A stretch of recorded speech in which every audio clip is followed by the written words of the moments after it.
Hey, good morning, everybody. Thanks for tuning in. Wednesday, halfway through the week, and man, they just fly by, don't they? We're going to get there real quick. Um, sometimes it just feels like that in my weaknesses, that I am really just so powerless to overcome them. I mean, really, sometimes my emotions, anger and just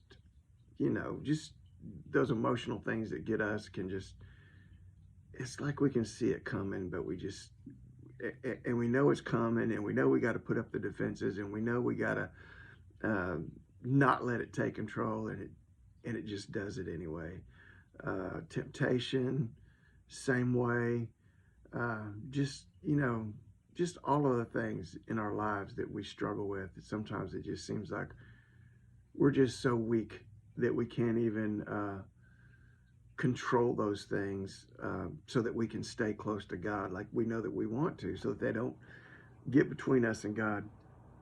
So I'm reminded of Jesus and how, this is one of the critical points of Jesus becoming a man, of God coming in the likeness of sinful flesh, is because, Jesus understands. He understands all that emotional stuff. So there are, we see in the scriptures and the gospels where he was moved with compassion. The scripture will say, so his heart went out to people. He knows what that's like. There's um, other passages in the Gospels that says that he groaned within himself. There's like, just like this agony inside of him. He understands just the heartbreak and the heartache.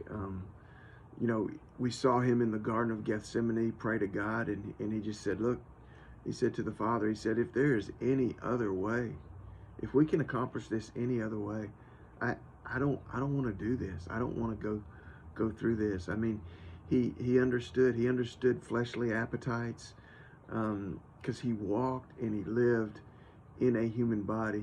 He was tempted by Satan, so he understands those temptations that come upon us. He understands those weaknesses that we have. And the reason that I think it's important for us to remember that he understands is Hebrews chapter 2 verse 18 says, for in that he himself has suffered being tempted, he is able to aid those who are tempted.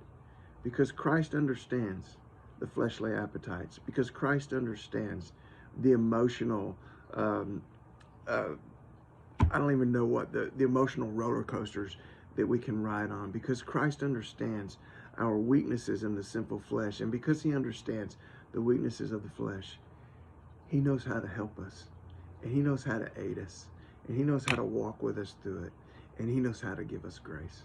And so I just want you to remember today, wherever you feel weak, that Christ understands, and Christ can show you the way, and Christ can walk you through it. God bless you guys. Get out there, faith today.